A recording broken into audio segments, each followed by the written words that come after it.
Just a few days ago, there was one day, I think maybe about 4 days ago, honoring Jayadev Goswami, Gopal Bhatta Goswami, and Ramachandra Kaviraj. So we get to go through all of them. And we get to see how they're all connected. And so this lecture, I've kind of brought the theme of Krishna is present through devotee association. Myself, I've kind of been looking so much for Shri Radha Govinda Dev's presence. When I'm not able to see them face to face, when we're not able to see Shri Radha Murlidhara face to face, where do we find their mercy? Where can we find their presence?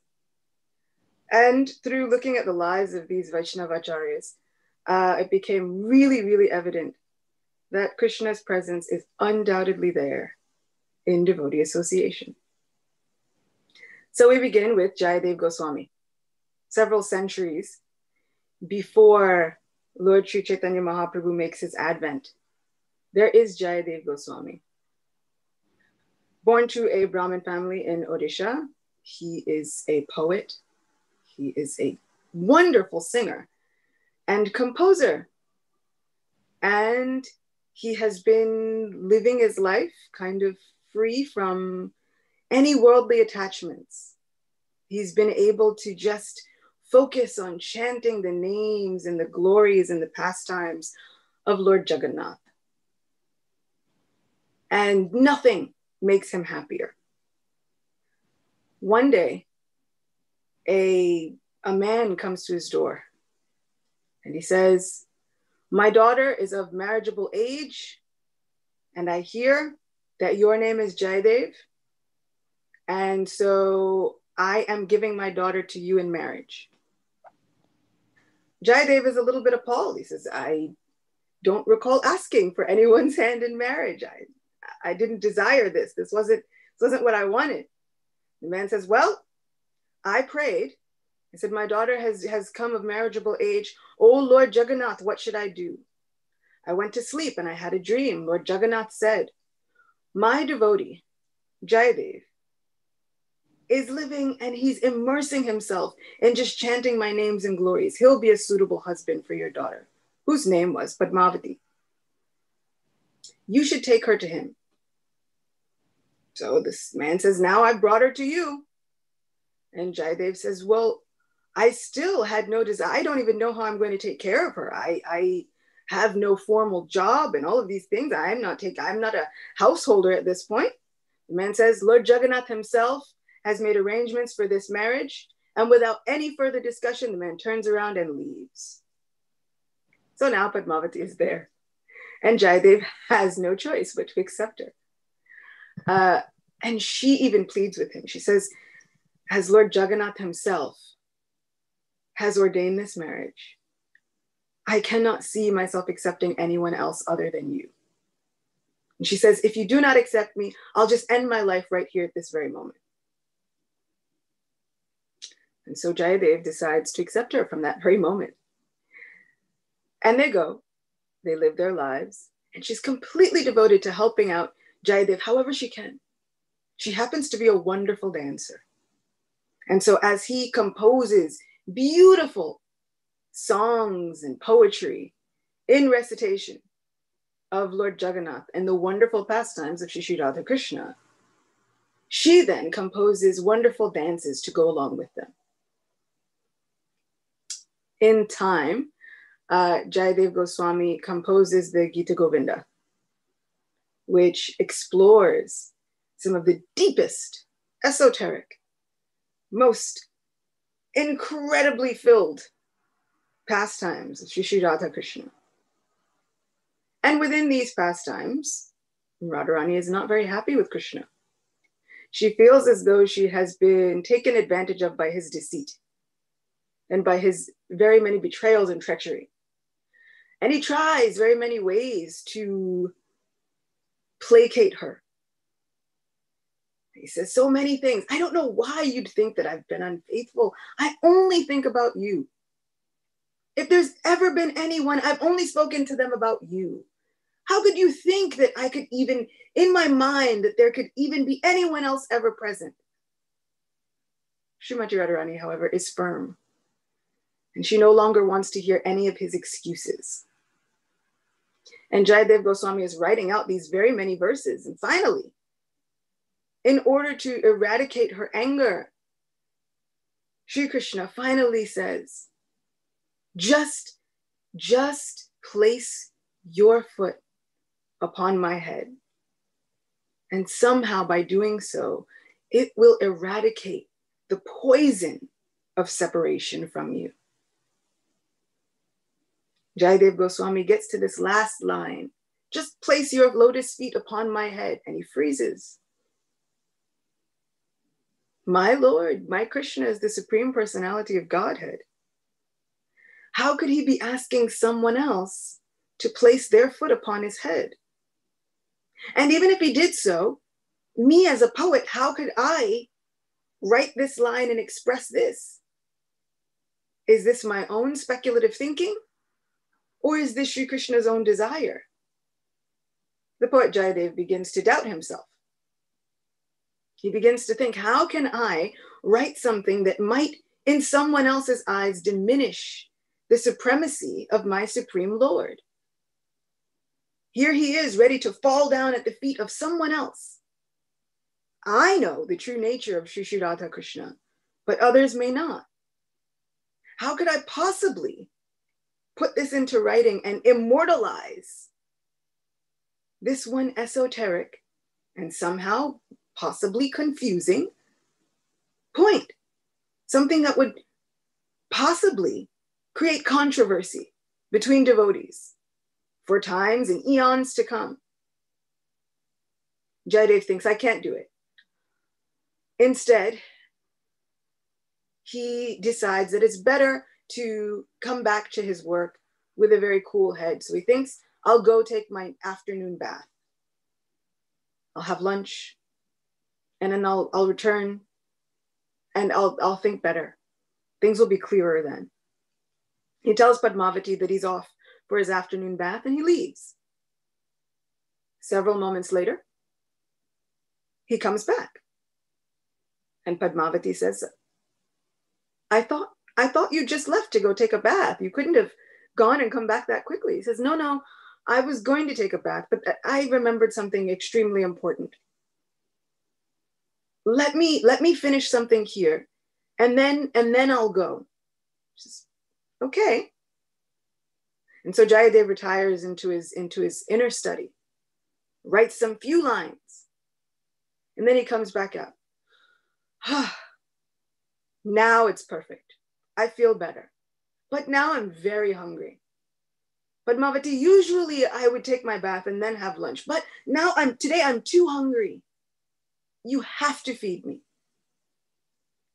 And so she agrees. Happily, she sets up lunch for her husband. She feeds him. He joyfully eats everything that she's prepared. And then he says, now I'll go take my bath. And he leaves. Moments later, he returns. But this time, he's returning. His hair is wet. He looks like he's just taken his bath. She says, so quickly you've returned again? He says, again, I didn't return before. What do you mean? This is the first time I'm coming back. And now I'm extremely hungry. She says, you just ate. How could you be hungry again? I just fed you. I don't know what you're talking about. I took bath and then I came back. No, you went to take bath and you came back and then you said that you had forgotten some important work and then you went and you wrote something and then you came and you ate. He says, wait, I wrote something. And he goes into his inner study and he looks at his incompleted poem and he sees the last line has been completed, where Krishna says, just place your lotus feet on my head and eradicate the poison of separation from you. And Jayadev knows, I didn't write this. I couldn't have written this. In fact, I was thinking I won't write this. I have no control over this. Only Lord Jagannath has control. And he races back into the other room. He says, Padmavati, that was not me. That was Lord Jagannath. And how fortunate are you? All this time I was thinking that somehow my work, my devotional service would suffer from taking up worldly attachments. But today I see who is really the most fortunate of us two. Today you have seen Lord Jagannath himself, because that wasn't me. Clearly my Lord himself has come to finish this poem of his own sweet will. And you saw him. He ate from your hands. But I didn't see him. Today I can understand that you are really, truly Lord Jagannath's property. You are the most fortunate of the two of us. You've had his personal darshan, the Lord of our lives. But Padmavati, of course, in her own humility, doesn't take any of that praise to heart. All she thinks is that I want to serve. That's my job. Padmavati and Jayadev Goswami continue to serve Lord Jagannath for the rest of their lives. They travel to Vrindavan, they travel back to Puri, travel all over, but they continue to serve Sri Jagannath. And this isn't the only miracle that winds up happening between Jayadev Goswami and Lord Jagannath and Padmavati. And so within this devotee association, Jayadev Goswami experiences the very, very full presence of Lord Jagannath, even in a place where he thought he might never find it. Within a place filled with what would outwardly look like material attachments. With a wife that he did not think that he wanted. But Lord Jagannath decided that he should have. And during the last arti of Lord Jagannath, they instituted the singing of this Gita Govinda, where every night Lord Jagannath would joyfully listen to this wonderful composition of Jayadev Goswami. And Padmavati, his wife, would often dance. And then this tradition has been passed down through time, even until now, in Puri, where Lord Jagannath nightly hears of the glorious pastimes, including not one stanza where, in order to somehow do anything he can to erase Srimati Radharani's anger, he says, just place your foot on my head just one time and eradicate this poison of separation from both our hearts. And so this is just one way that the Lord gives his own unique mercy and presence through devotee association. Our families, our friends, they become important messengers of Sri Krishna's mercy. But we have to keep moving because we have two others. So there is Gopal Bhatta Goswami, which we spoke about before. Gopal Bhatta Goswami, we spoke about his early life. One of the first times he meets Sri Chaitanya Mahaprabhu. We spoke about him as a child, drinking the Charanamrita of Lord Sri Chaitanya Mahaprabhu, getting this amazing nectar from Lord Mahaprabhu's feet right on his head. From that moment, he begins to cry torrents of tears, surrenders his life to Mahaprabhu at 7 years old. But he holds nothing back. And with the absolute heart-rendering faith, that simple-hearted nature, that determination that can kind of only be had in the heart of a child, where they don't think about what is possible and what is not possible. They simply know, either my mother, my father, my Lord, they've told me that this is true, and therefore it is.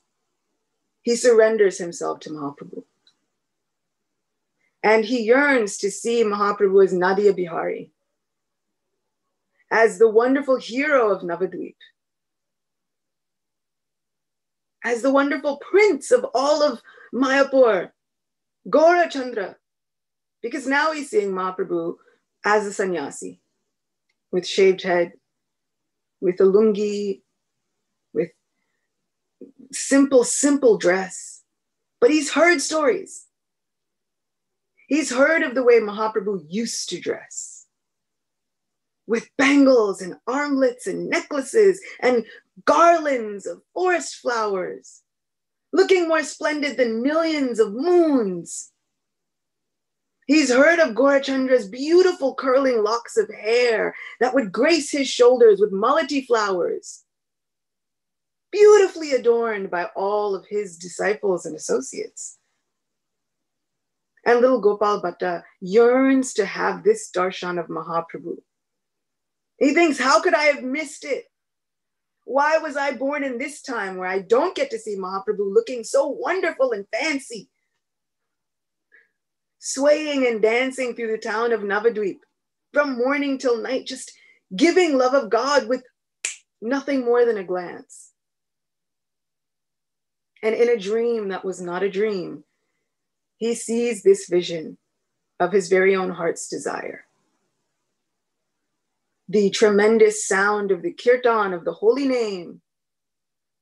He sees Mahaprabhu with his anklets jingling in time, mridangas resounding, kartals accompanying, so many different gongs and instruments, conch shells blowing, the sound is tumultuous. Little Gopal Bhatta finds himself in the midst of this kirtan. He falls down flat before the form of Lord Sri Gaurachandra, but is raised up by Nityananda Prabhu and Advaita Acharya. And he thinks this is the perfection of his life. There is nothing better than this. He wants to speak with them, and they're just about to speak with him. But just before Lord Nityananda Prabhu can speak, he wakes up. And as he wakes up, he rushes to where Mahaprabhu is, lays his head at Mahaprabhu's lotus feet, and when he looks up, Mahaprabhu has changed. No longer golden Gora, he is now in his form of Shyam Sundar. Beautiful dark complexion, bent in 3 places, holding a flute, peacock feather, full majesty. Gopal Bhatta can't believe his eyes. And as he's gazing upon the beautiful lotus-like face of Sri Shyam Sundar, then the form of Lord Gaura Sundar appears again. Just the way that Gopal Bhatta had desired to see him. With beautiful curling hair and a top knot, flowers pushed into his hair, long lotus eyes that reach almost to his ears, a broad chest with a wonderful forest garland, a dhoti which is folded in 3 places, so many pleats. And then that vision disappears. And Mahaprabhu is once again a sannyasi. And he takes little Gopal Bhatta onto his lap, and they both bathe one another in profuse tears. And he says, what you've seen today, you shouldn't reveal to anyone. And we've discussed before how grateful we are that even though he promised, he still revealed it. Otherwise, we wouldn't have these wonderful visions and pastimes today. But as Gopal Bhatta grows up, Lord Chaitanya tells him before he leaves, he says, stay with your parents, serve them till the end of their days. And then when your parents leave their body, you go and take shelter of Rupa and Sanatan Goswami. You find them and you serve them in Vrindavan, Gopal Bhatta faithfully, dutifully follows Lord Chaitanya's instructions. And in his parents' final days, they give him their blessing to go and seek the shelter of the Goswamis in Vrindavan, to go and seek the shelter of Sri Chaitanya Mahaprabhu. Gopal Bhatta is overjoyed, and when he finally goes and meets with Rupa and Sanatan in Vrindavan, they quickly send a letter to Mahaprabhu. At that time, when the letter reaches Mahaprabhu, Mahaprabhu himself was saying to all of his associates, I have not heard from Rupa and Sanatan in so long. Can anyone give me any news of them? They're so dear to my heart. I just wish to hear what's happening with them. If any of us have ever had the good fortune of having our spiritual mentors, our spiritual masters, our spiritual teachers say, you know, I was just thinking of so-and-so. I wonder how they're doing. We can understand the absolute joy that arises in the heart, just being thought of. So Mahaprabhu says, I was just thinking of Rupa and Sanatan. Who can give me news of them? They say, Mahaprabhu, a letter has just arrived. And in that letter, Rupa and Sanatan are telling Mahaprabhu not only about their preaching work, because he deputed them to write of the glories of transcendental devotional service and of the glories of Sri Vrindavan Dham, and to excavate the many pastime places of Vrindavan. But they write, Gopal Bhatta has finally arrived, and he has become like the favorite of everyone. Mahaprabhu is most overjoyed to hear about this. And he writes them back and he tells them, treat him like your own younger brother. Treat him like your own son. Take such good care of him. He will bring happiness to everyone. And not only does he send that letter, but he sends gifts. Personalized gifts. And for Gopal Bhatta Goswami, he sends his own kopin. He sends his belt. And he sends his seat. And this is a wooden seat that he would use for his own puja. And he sends that to Gopal Bhatta. Gopal Bhatta Goswami also then decides to use that for his own puja. He worships all of these items and keeps them as near and dear to his heart. These Goswamis of Vrindavan, in the association of one another, they realize the presence of Mahaprabhu. They were able to make Mahaprabhu so happy just by cooperating with one another, by serving together, and also by treating one another like their very own family. This is how we experience the presence and the mercy of Sri Krishna, even when we can't see him face to face. They had so many realizations. Mahaprabhu would appear to Gopal Bhatta Goswami in many dreams. And he would wake up and tell Rupa and Sanatan Goswami of those dreams. And then together they would cry profuse tears thinking about the mercy of Mahaprabhu, thinking about the mercy of Sri Krishna. They would write together, excavate together, establish temples and deities together, serve those deities together.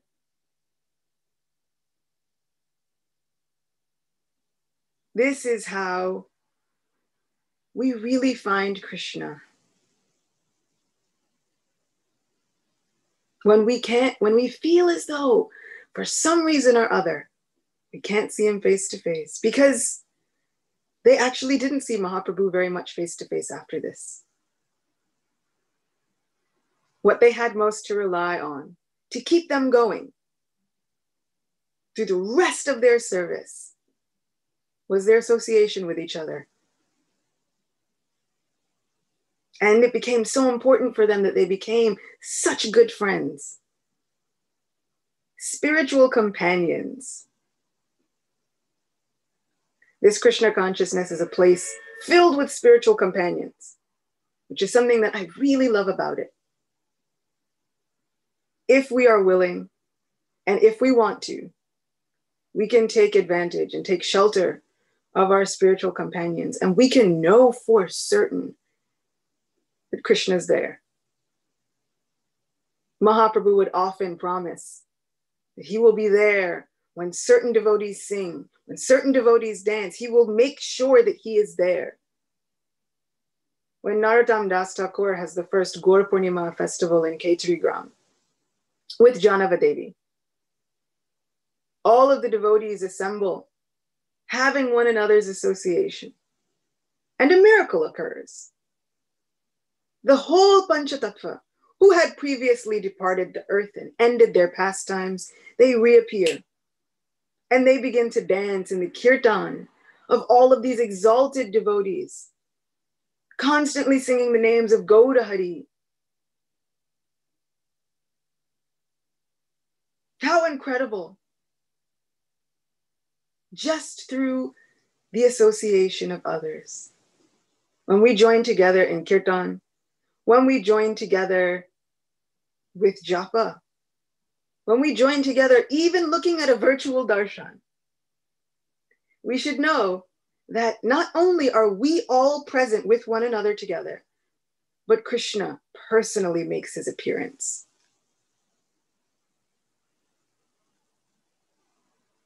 In the vein of the Goswamis, we have Srinivasa Acharya. Srinivasa Acharya takes shelter of Jiva Goswami and Gopal Bhatta Goswami. And he does it in quite an interesting way. He is guided to take shelter of them also in a dream. He gets this divine guidance from Mahaprabhu, from Rupa and Sanatan, from all of these wonderful personalities through dreams. In this dream, he sees not only Sriman Mahaprabhu, but he sees Jagannath, Baladev, and Subhadra as well. Srinivasa Acharya gets the good fortune of meeting Gadadhar Pandit. And he wants to somehow hear Srimad Bhagavatam. He wants to hear the works of the Goswamis. But all of these personalities begin winding up their earthly pastimes one after another. So now Srinivas is left. What can he do? He hears that Lord Nityananda Prabhu has wound up his earthly pastimes. And Srinivas so many times decides, you know what? I won't stay here, not without all of these associates of Mahaprabhu. I can't maintain my life this way. I will end my life. But then he has another dream. And in every single time he thinks I'll end my life, he has another dream. And in those dreams, all of the divine personalities keep telling him, just hold on. Just hold on.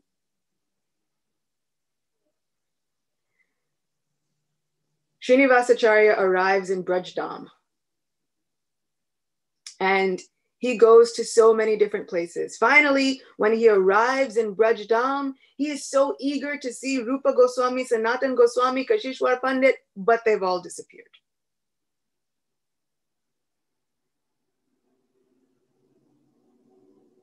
Srinivasa Acharya goes to the temple of Shri Radha Govinda Dev, established by Srila Rupa Goswami, and he just sits and cries.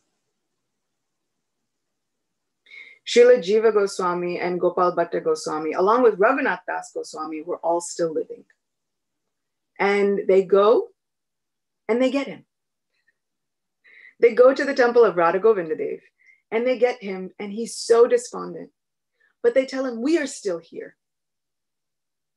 we will still be here for you. And they take him in front of the deities of Shishiradha Damodar, small deities. And these are small deities that Rupa Goswami hand carved and had given to Srila Jayadeva Goswami. And so they take him in front of these deities and they initiate him into this lineage of the Goswamis of Vrindavan. And they accept him into their own brotherhood. So this is Srinivasa Acharya.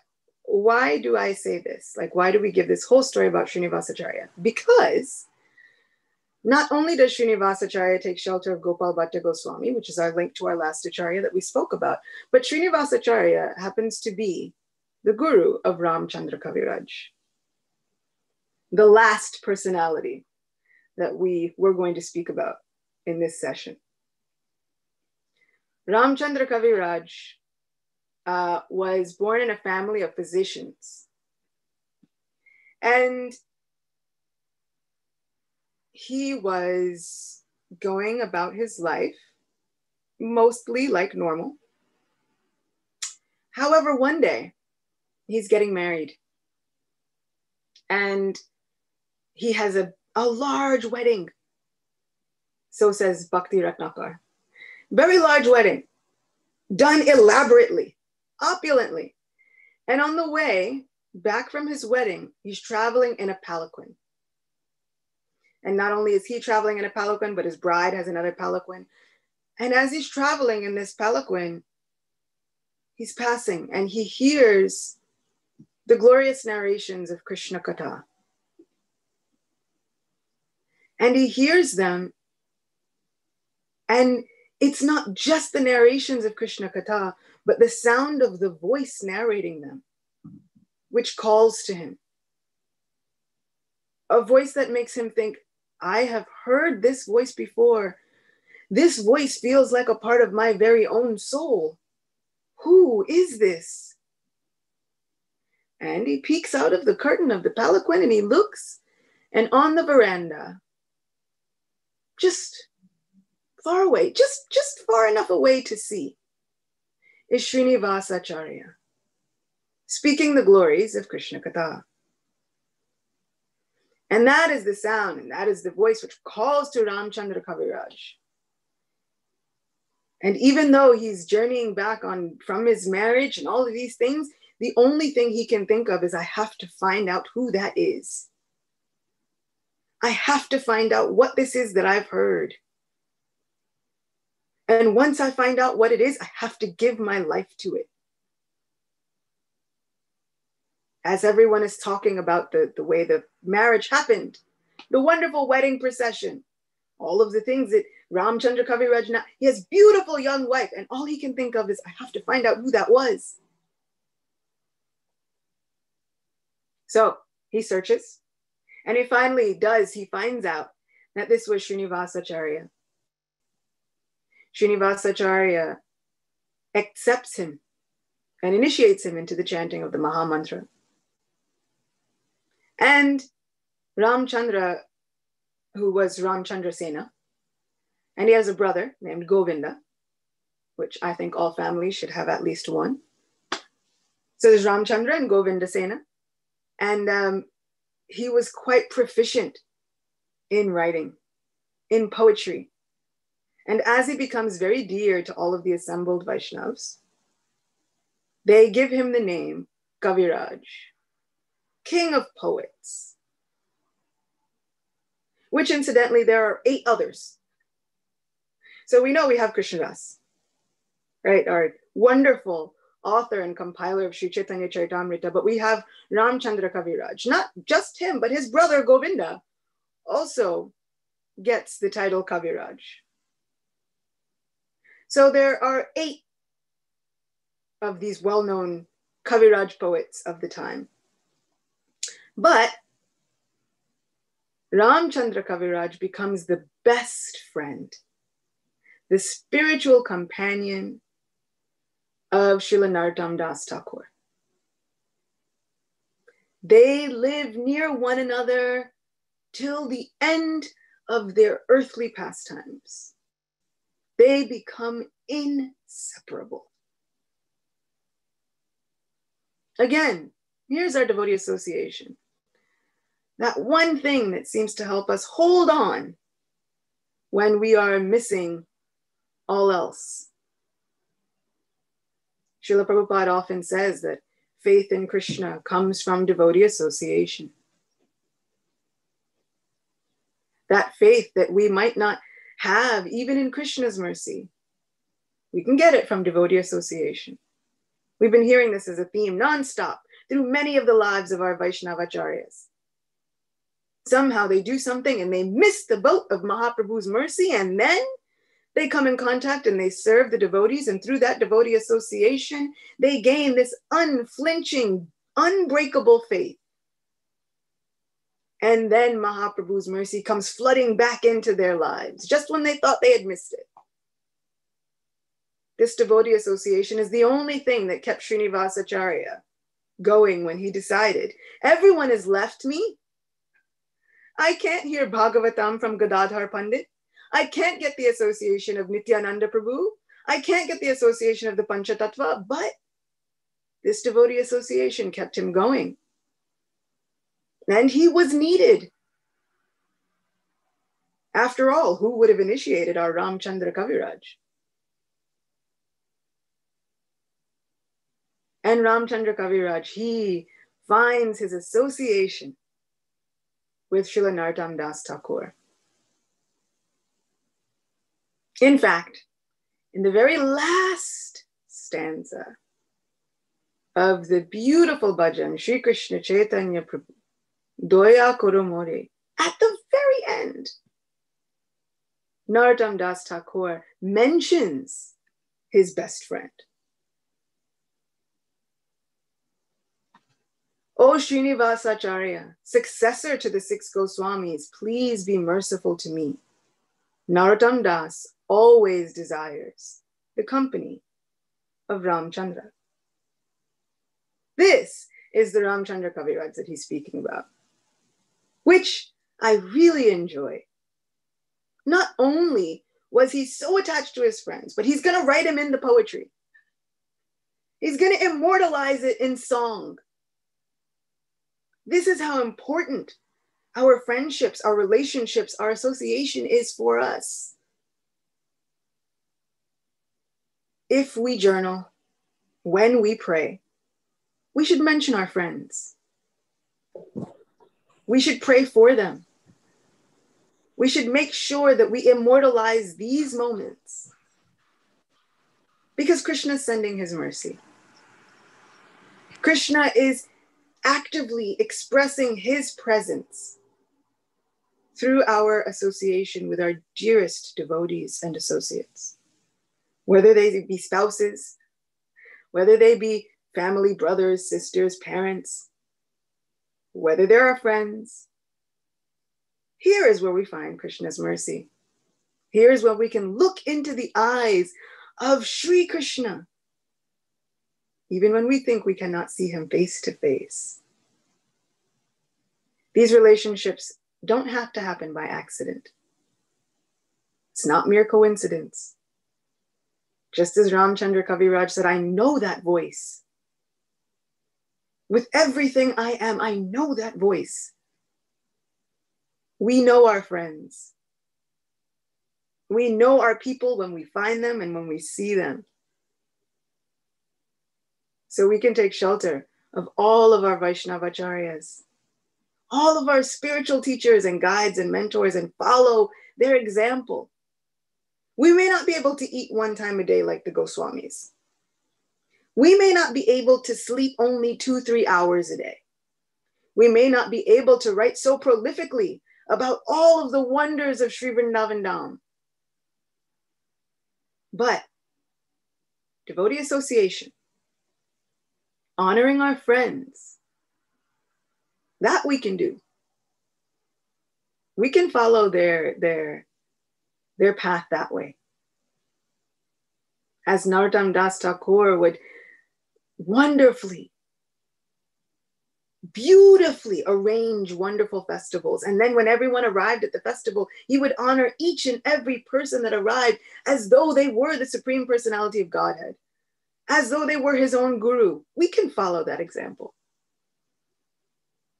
There might not be much that we can do perfectly, but we can honor our friends. And we can find Krishna's presence and mercy in all of them. In this regard, Narottam Das Thakur writes so much about missing that devotee association. I will smash my head against the rock and enter into fire, being out of the association of all of those devotees who are most dear to my heart. Shri Radha Murlidhara ki jai. Shri Gaura Chandra ki jai.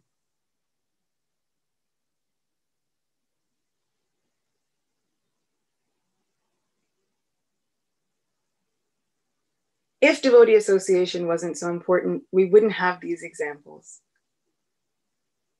Krishna comes to have loving relationships with all of his people. And if we can also have loving relationships with his people, maybe not all of them, because we are limited. Krishna is the unlimited one, so he can have loving relationships with each and every living entity. Us, maybe not so much, but we can find the core group of those that we can have loving relationships with.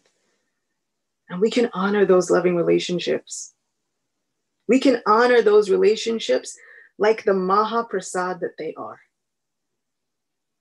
Krishna's mercy, Krishna's own presence in our lives. So I thank you for allowing me to have your association this morning, for making this Ekadashi wonderful, for giving me the opportunity to reflect on the lives of these Vaishnava Acharyas, something that changes my week, my month, my day, every time, without fail. It gives me a chance to dive back in and re-listen to my Guru Maharaj's lectures. Gives me a chance to go and make sure that I redo my research and to find new points, learn new things, and gain new inspiration. This pandemic has not been easy on anyone, but that jewel of devotee association, that's kept us going. And it may continue to keep us going.